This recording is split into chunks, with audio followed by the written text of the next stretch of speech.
Hey, welcome back to another amazing episode of the Sales Team Ready podcast, where everything is possible, where there is no such thing as limits or obstacles, only opportunities, right? And there is nothing but the mountaintop to be reached, and we want to help you get there. This podcast is for people who know that you're sold out for something more and is the mountaintop that must be reached and nothing to get in the way. Right? We're not here to convince you that the mountaintop is where you want to be. We're here to help you get there if you want to be there. But I'm going to share with you just, I had a great conversation. You're going to enjoy this upcoming episode with Chris Johnsen. He's a friend of mine. He's in the mastermind group that I'm a part of. Really, really smart guy. He just really understands business and happens to be a lawyer. And I love the way that's how he describes it. He doesn't describe himself as a lawyer, somebody who really understands business, excited about business, and is a great business person. He understands that he's growing his business in great ways. And he's got a lot of knowledge, and he's always absorbing and gaining more. And he understands how law and business integrate. So he's got a lot of great insight, and pay attention, because it's something that as a scaling and growing company, we just see too many people don't spend enough time in. We feel like most of us go to a lawyer when we feel like when trouble's coming, or when there's a potential problem. And you need to have a lawyer as part of a team, right? It needs to be part of your success team, just like your CPA. It's like you don't go to your CPA after you get fined by the IRS. You go to CPA to keep from becoming entangled with the IRS or any other challenges that come up. And it's the same thing with the attorney. And when you work with somebody work with a legal professional, it's about keeping yourself on the right path, preventing as much as possible any potential litigation, challenges, fines, disputes, and etc.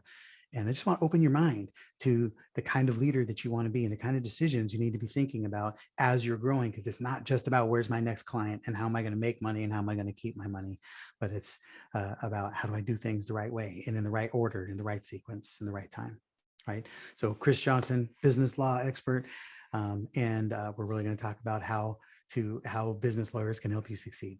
Right. Chris Johnsen has a dual JD and MBA. I don't know what that means, but it sounds very impressive. An entrepreneurial spirit, a wide array of business experience. As I was just saying, he offers an unrivaled dual approach to solving the toughest problems facing today's businesses, and has uniquely prepared him to bring us business-centric judgment and perspective to his clients, meaning he knows how to help you implement the law to your business benefit. And that's a great way to approach it, because that's exactly how I approach sales. The sales is not just a mechanism to sell your product, but it's to help people make great business decisions about your product and how it fits and where they should be on their journey and how you might be able to get them there, right? So it's a whole different perspective to being able to solve people's problems and help people. And make sure that you check him out on these. He makes a nice invitation and offer, and I want to encourage you to check him out. Reach out to him, pick his brain on something, get some. Anytime someone's offering some quality legal advice for little or no cost, I highly recommend you take advantage of it, because the worst thing you do is have a decision to make, right? Get some information and then you figure out what you want to do with it, but don't go with questions unanswered, right? So enjoy the episode, and we'll see you on the next one. Chris Johnsen, super excited to have you here, man. Just tell people who are listening, tell the Sales Team Ready audience, who you are. Tell them a little bit, tell them your version of who you are and how you got here. Why are you doing all this? Why does this matter? Okay, why this matters. I am a business person at heart that happens to be a lawyer as well. And I do this because I like helping businesses build, grow, and succeed. I first came into contact with lawyers when I was working in the real estate industry doing retail redevelopments, and we used real estate attorneys, and I saw that they were very valuable and needed, but working with them could be frustrating at times. And so I always wanted to do things a little bit differently and provide more practical business-focused solutions to my clients. I never liked my clients feeling like they're being nickeled and dimed, because I felt that way. And I never liked feeling over lawyered on issues that I was like, look, this is the lawyer's making it way more complicated than it really needs to be. And I guess what that boils down to is I just really didn't feel like the lawyers cared about the business, right? They just cared focusing on the legal representation. So that's how I try to do things differently, is understanding the client's business and providing just practical, I won't say business advice, but so it is legal advice, but it's practical from a business standpoint. Got it. Yeah, and I totally appreciate that. Because something that, we work with a lot of marketers, and, being the sales agency, sales company, we spend a lot of time collaborating with multiple different marketing companies. Yes. And something that you see in business, but especially in marketing, everybody seems to have a preferred strategy, and they try to put everybody into that strategy. Right. And then the marketers that really get it figure out what you need and then create the strategy that serves it. Right. And Strategy leads, and I can say that too. And I can speak a little bit on this, right? I don't hold myself out as a marketer, but I was the general counsel and chief operating officer of an advertising agency. And so I absolutely believe, and I agree, that strategy leads, the tactics that need to be employed, and that marketers should think like business people. In a sense, it was very similar. The marketers need to understand the client's business and do what makes sense for that business, not the other way around. So I totally hear what you're saying. It's the same with the legal world too, right? They have their exactly. Well, that's the parallel. That's what I was hearing you say when, as you were describing that's the parallel that was coming to my mind, because you're trying to serve the customer the way they need, as opposed to, hey, I'm really great at this, you should do this.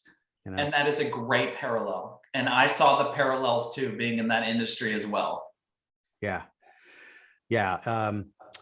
It's easy to get caught up in trying to move people to the place that you want them to be, instead of helping them get where they want to go and using your expertise to help them get them there. Absolutely. Just because it's easier to do the thing that I've done this thing 100 times. Why don't we do this? Because it's easier. Versus, hey, I haven't done that one yet, but I'm pretty sure I know how, or I have a partner I can bring in who can help me figure out how, right? Because Cindy and I, we're part of, I was just sharing that we were, we've gone through we've had a big bloat, and then we got a little bit sluggish because we're not making the progress in all these areas, because we got all these initiatives going, and it doesn't feel like anything's moving. And so we're trimming back some things so we can go laser focus on some things and make some better progress. And in that process, we have taken on some clients, and we have other clients coming in the pipeline that are different than what we have typically done. So, which means in order to serve them, we have to create some new solutions, which is equally, challenging, and it's uncertain. Like, okay, we haven't done that before, so it's exciting because we get to create something new, bring in new partners, create new assets. Our team's working on stuff because we now have to solve a different problem to help that client get there. It's challenging, but it's what makes doing what we do satisfying and worthwhile. If I had to do the same thing over and over again, I would shoot myself. So part of what I like is the challenge of doing something different. And what you're talking about is human ingenuity and human creativity, which the bots can never take away. So there's something to be said about using bots, because bots do help scale, but bots do the same thing over and over and over and over again. Humans come up with creative solutions and strategies to problems. Right. Yeah. And I don't know. We'll see what happens. I mean, we just went and watched Top Gun. It was the best, wasn't it? Awesome. It was great. Well, it was, and I think partly because we waited for so long for it. It was very satisfying. But you watch the automation and stuff. It's like all the stuff that the humans do. It's like, well, computers can do that too. And I just have, maybe at some point, a few generations from now, technology will also be able to feel what humans feel. But I don't know. But there's still always that argument for a human could still know when to not push the button.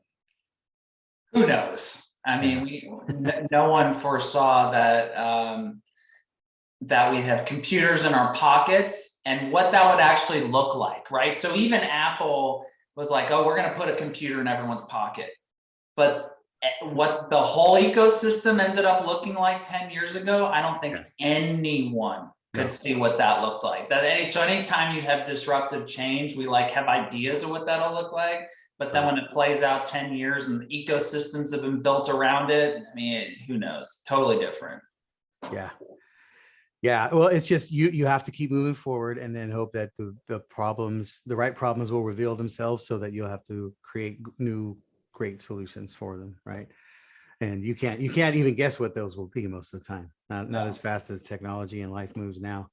But I do know that everybody listening here, our audience, we definitely attract people who are forward-minded, thinking, risk takers, calculated risk often, but risk takers versus people who are sitting back planning and waiting and planning and waiting. And it puts you in a situation where, like in our company, every time we get to new levels, like we've never been there before, and we have to solve a problem that we haven't solved before. And there's not a lot of companies like ours, so there's not a lot of models to follow, which means we take a lot of risks that cost us. And what do you do from a law perspective as an entrepreneur, somebody who understands business? How do you what role do you play in making sure that those risks are minimized? Right. That's a great question. Let me start by saying one of my best clients, the client that made me partner in my old firm, was a client that had scaled very fast and got into all 50 states with operations in all 50 states very, very fast. And there were great rewards in them doing that. And they were the market leader. They also had millions of dollars in litigation spend, not just legal spend, not just all the corporate stuff they had to catch up on, but the legal spend. And so I think a lot of that came operationally through employees that would just kind of run and do their own thing. So some of that's management, some of that's legal. And the legal part, well, there's an overplan both, right? There's policies and procedures at every company, and not every policy and procedure is written, and that's totally okay. But what a lawyer can do to help mitigate some risk is start putting some of the policies and procedures in writing, making sure that they conform with the law. Then still up to the business side to coach and train on those policies and procedures and make sure that the employees are following those policies and procedures that are in writing. So I know a lot of that stuff doesn't sound fun, especially for an entrepreneur that's looking to scale their business, but it definitely is a risk prevention strategy. And if your clients want to think about it this way, having policies and procedures in writing, having employee handbooks, having all those things documented by legal is a good way to add value to your business. So that's intellectual proprietary information that the company is creating. If you're going to want to look for a buyer of the company wants to see that you have those things in place. When you have those things in place, it makes your company more valuable. So if risk mitigation doesn't motivate you to do those things, then making your company more valuable should. Yeah, really good. I've had a lot of discussions around this lately, as we've had a lot of talks about just, the acquisition phase and growth of the business. And then, what does it look like for us to exit in 3 to 5 years from now? And that's part of it. It's like how many different, I heard somebody saying, and I can't remember exactly who, but to create as much IP around your processes as possible. So, and even naming conventions, because the more things you say, hey, this is our 5-step process of this, or this is our ladder process, or the more things you name, the more things you own. And it speaks to the uniqueness of it and the fact that you have created a system, which just all of those things they make it more valuable. It's like if it's named, it's probably spoken to. Your company, everybody on your team understands it because they all know, oh, this is the ladder process. Hey, did you do the ladder so now it just makes it more valuable. It enhances the opportunity and the likelihood that people are actually doing it, implementing it. Absolutely. And when you look at a buyer and you're looking to sell your company, that buyer is going to view you as a sophisticated seller and a sophisticated business. When they go to do due diligence and they see that you have none of these things documented, none of them in writing, they're going to think, what is this, some fly by night company? Maybe I shouldn't pay as much as I thought I should pay. So those things, those factors come into play. It definitely affects the perception of the worth of your company. Got it. So, that your tagline, it never trust a business lawyer who doesn't understand business. That seems like it's fairly straightforward, but break that down. What does that mean to you?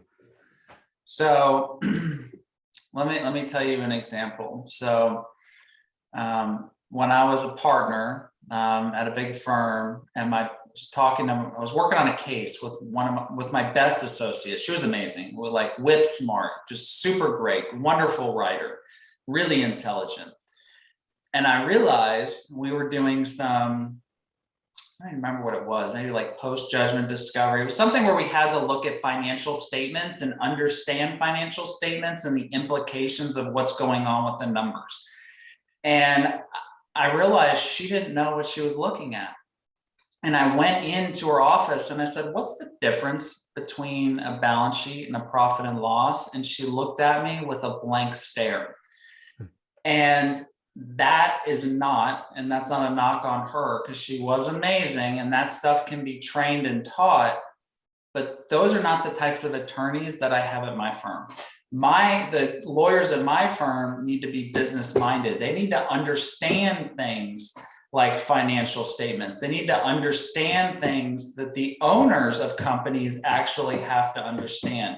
Because what that does is transforms the lawyer as someone that just works on like case law and theory and these pure legal things, that is like that marketer that's using a tactic that has to, put a round peg in a square hole, or whatever the saying is, into someone that truly understands the client, what the client needs, and then the nuts and bolts of business. Because with what we do, we're representing businesses, and we have to understand those nuances in order to be the best lawyers that we can be. And unfortunately, there's a lot of lawyers out there that, were poli-sci majors or criminal justice majors or whatever, English, and then they go to law school because it's like the next best thing. It's the inevitable next path. They go to law school, they learn theory, they learn law, and then they're just these lawyers, but they don't have a holistic approach to applying that tool. And I think the law is just a tool to be used for a business. It's not always the best tool. Sometimes it's a great tool, sometimes it's the only tool, but it's not always the best tool. And the lawyer needs to recognize that in order to provide practical counsel to the client. Right. The parallel on our side as a sales professional, I think it's so much more important to have somebody who understands business, who's going to help a business owner make a business decision, versus somebody who just understands the product and can tell you why the product is good. It's like, because sometimes the product is good, but it might not be the right business decision to make at this time. And if you understand business and understand their business, then you can more effectively help buyer make that decision. Absolutely. So yeah, I love that. We're rolling along here. Let's take a quick pause for a commercial. Pay some bills. Sales Team Ready podcast is sponsored by Gain the Edge. Gain the Edge is a sales acceleration company that helps people build systems and teams and strategies that help you actually have a business that is designed to generate revenue instead of just accidentally making it.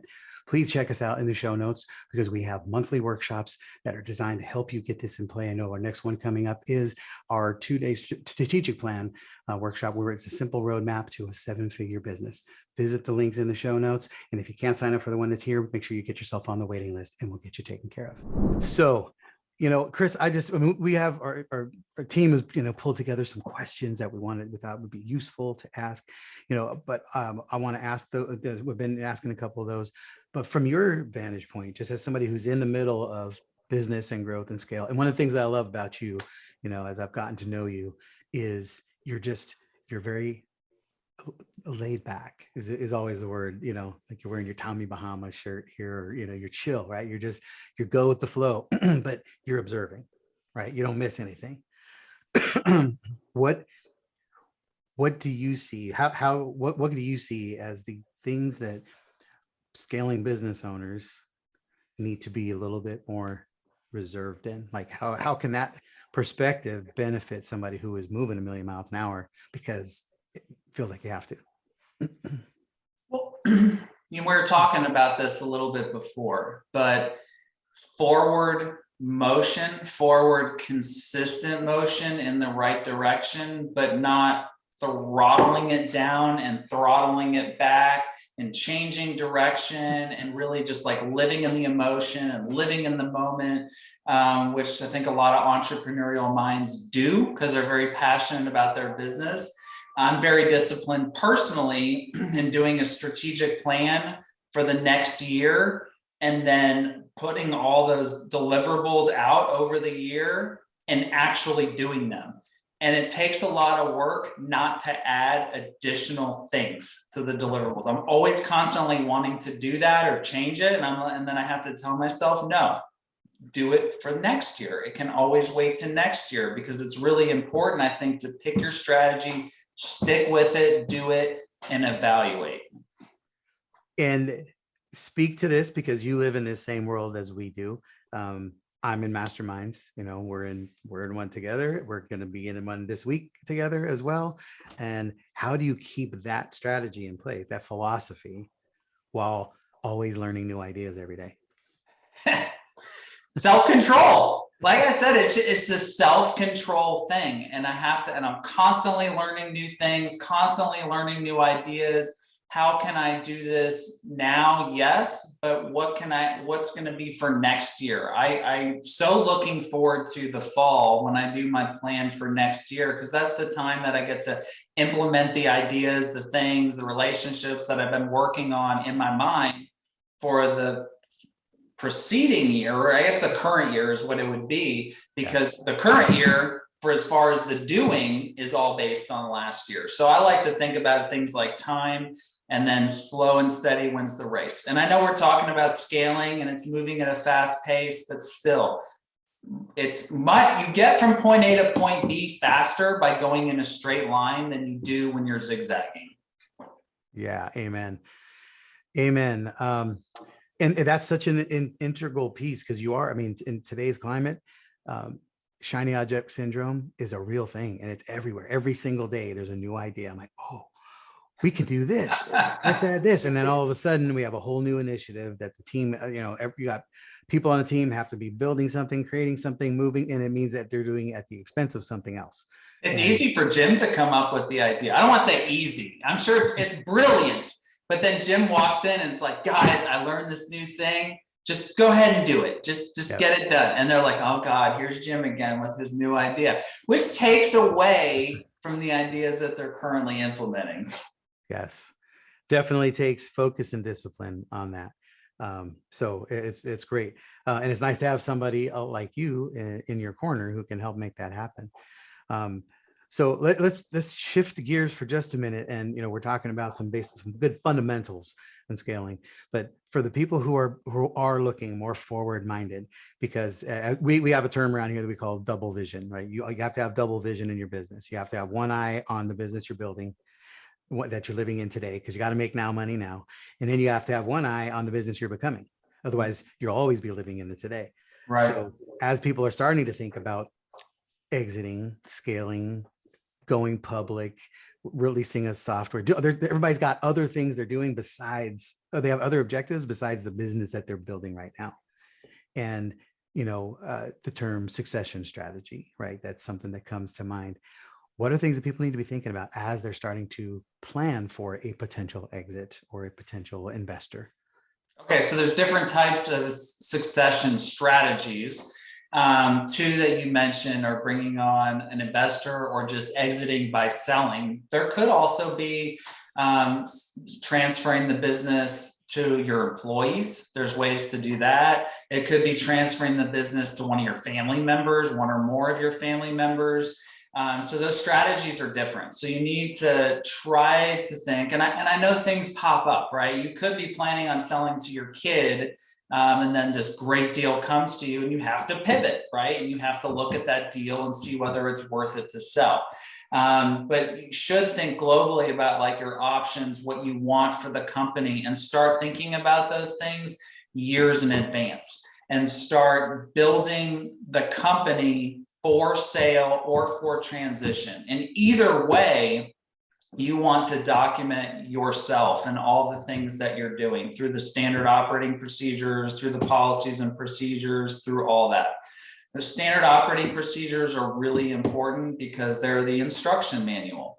They are, otherwise you're just, selling someone or transferring this really complicated custom car, and people need an instruction manual, a driver's manual, to know how to operate everything and to know how everything works under the hood.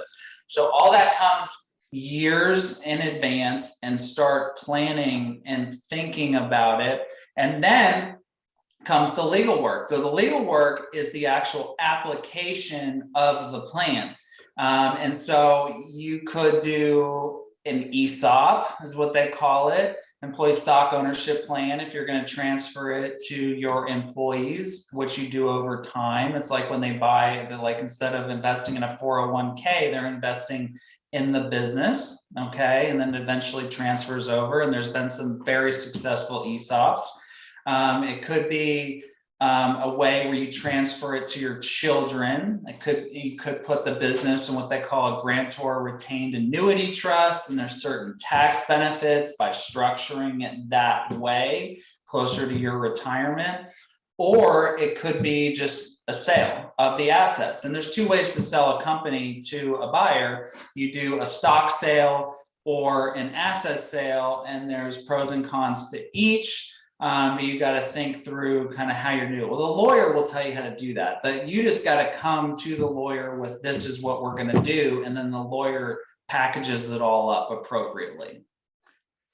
We, in the beginning, when we were first starting dialoguing, we were talking about tactics following strategy, and something that we make sure that you add in front of that is philosophy, right? Your strategy should follow a philosophy.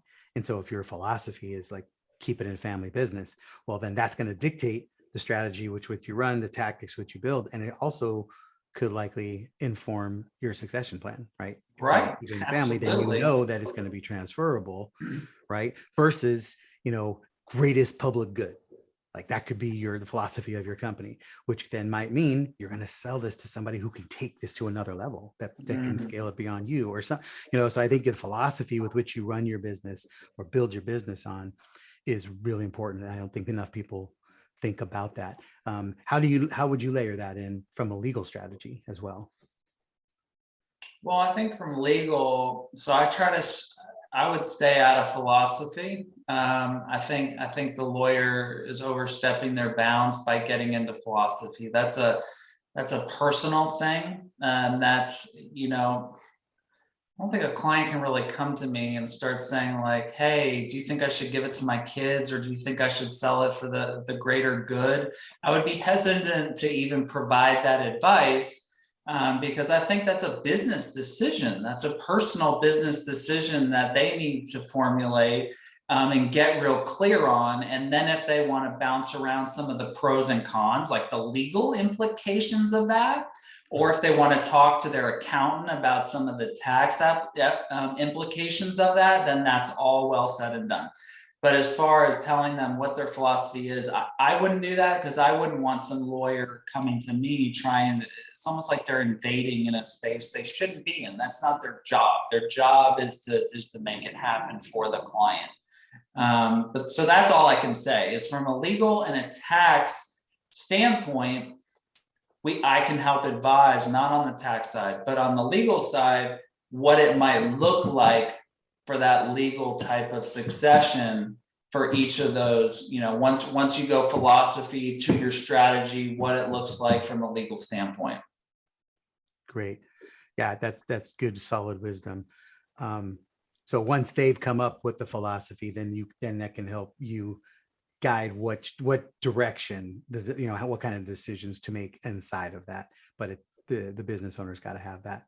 And that's how deals are too. So good lawyers don't get involved in commercial terms. And sometimes there's overlap between commercial terms and legal terms, but for the most part, a commercial term would be like the sale price. You know, a client might come to me, I might weigh in on the sale price like a little bit if they ask me, but I'm not going to push them hard on it. I'm not going to like blow a deal up and say, really, you're really selling your business for that? Because the client's coming to me and saying, I agreed to sell the business for this. Most of my clients, nearly all of them, are pretty darn sophisticated. They understand how to come up with a general sales price and how to negotiate it.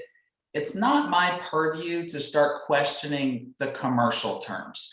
You know, whether it's seller financing, I can talk about the legal implications of doing a deal seller financing. I could say, you know what, it's generally good to get the most amount of money. When you're the seller, you want all the purchase price in your pocket immediately, and what the legal implications of not doing it that way are. But once I say my piece, that's it. And unfortunately, I've seen a lot of lawyers, they want to pretend, and accountants do this too, they want to pretend to be business people. And that's not our job. Our job is to provide legal advice, and then the accountant's job is to provide tax advice. It's not to drive commercial decisions of the business person. How much of that is also, you know, geography based? Yeah, you're based in Houston, and you know, a big percentage of what you do could be transferable to all 50 states. It is. But is there any risk in working with an attorney, say in Houston, if you're in California or in Florida or anywhere else? So as far as that with litigation, you need to be licensed in the state. Even then, when you're in certain forums, you want to have an attorney that has a local relationship with the judge. And we'll oftentimes, like, we've got cases in other states and we just hire local counsel, and that local counsel has a good relationship with the judge. But we still control the strategy and do a lot of the work, and that's totally acceptable. We can be admitted into that court. It's called Pro Hoc Vice. There are some, like you mentioned, California. California can have some goofy laws. They're different than the other states. So certainly, and I actually have a California attorney, I would consult with that attorney on things like non-compete law, which can be a little different in California. Certainly when you get into like regulations and things like that are state specific. But as far as deal work, we do deals all over the country. You need to understand some of the implications of the law involved, but it's very common. You know, if you hire a big firm that has offices in, let's say, half the states, and you go hire them in New York to do your big deal, they're going to control the deal out of New York. And then they're just going to maybe lean on one of their local attorneys just to kind of look over it and bless it. But other than that, it's very common in the deal world. Got it. Yeah, I like that. So what would be a great way for somebody who, you know, a lot of people listening to this, I would say probably don't have an attorney, or at least an attorney of record. And many of them maybe have never even dealt with an attorney in all the years of their business. What's a good introduction to getting legal support? You mean a good first project, or just kind of had it? Okay. Probably looking at your contracts and making sure that they're up to snuff. So if you've never used a lawyer before, then you probably just Googled it and came up with a form and did it for yourself. Maybe it was you took a form from a prior employer. Maybe it's one of your competitors' forms. Just because your competitor is using that form doesn't mean it's good. It doesn't mean it complies with the law. And it certainly doesn't mean it's tailored to your business and your business needs. So a very good first step would be to just check out some of your major contracts that you work with, and having a lawyer spot check it, maybe pointing out some issues, pointing out some things that you could do better, and then revising that contract. Once you develop a relationship, because I know it can be scary when you haven't done it before and you're an entrepreneur, you're pretty independent, you're used to doing things yourself. Once you use an attorney and you develop a relationship with an attorney, it's very natural that you just start running everything by that attorney, because you see the value in it. You see all the pitfalls that you've avoided. You see the things that you've made better. And those are the relationships that I have. They're just ongoing. And the clients are just constantly coming at me with different things. Okay. Do you have a way for people to, simply take a first step with you and find out how you can support them? Or if Happy to talk to anyone for free for an initial consult, 15 minutes, and talk about any issues that they have. And if they want to shoot me their contract over that 15 minutes, I'll take a quick look at it and we can just talk through it. See if we're perhaps a right fit. The law firm's website is johnsonlaw.com, and it's Johnsen. It's a Scandinavian spelling, and there's a scheduling bot there, and it goes right to my calendar. You book a 15-minute talk with me. If you want to go straight to the Calendly link, it's calendly.com/Chris Johnsen. Again, Johnsen. And I'd be happy to talk with everyone. I'm always talking to new prospects. And if there's a right fit, then we sign up an engagement. We come up with an arrangement pretty much tailored for that situation that's going on at the time. And if it's not a fit, it's not a fit. Awesome stuff. And the links will be in the show notes with everything else, with all the ways to contact him on social media and everything else. And as you know, guys, I would never bring you somebody that we don't trust, don't believe in, don't buy in. And I've gotten to know Chris over the course of the last year, and he's a wealth of information. He's got a lot of great experience, and he's in the business world, so he understands all the things that you understand. He can just sees it through the legal lens. So I would highly recommend you reach out and pick his brain for 15 minutes and see what's the problem you want to solve, or start with a contract. Like you said, that alone can make a massive game changer and probably save you from some litigation or any kind of dispute. And that stuff is worth its weight in gold just for that kind of peace of mind. Because one dispute that goes wrong can cost you far more than it can to retain the services of someone like Chris. So let's make sure that you're getting everything that you need handled and taken care of. Make sure you're out there making the cash registers ring and doing everything we can, but don't do it by cutting the corners. Doing it the right way. It's always a much better way to be able to sleep at night. So Chris, totally appreciate you taking the time, and I look forward to doing it again. And I look forward to seeing you in a couple of days, at the next mastermind we got coming up. Thanks, Any Jim. parting Appreciate it. thought? Any parting thought or word to send somebody off with here? No parting thoughts. But thank you, Jim, for having me on your show. Thank you, everyone, for listening. Feel free to reach out to me anytime. There's nothing more than I like than just talking with business owners and helping them. Outstanding. All right. You heard it here first. Go check them out. Go make a difference, make an impact, and we'll see you soon.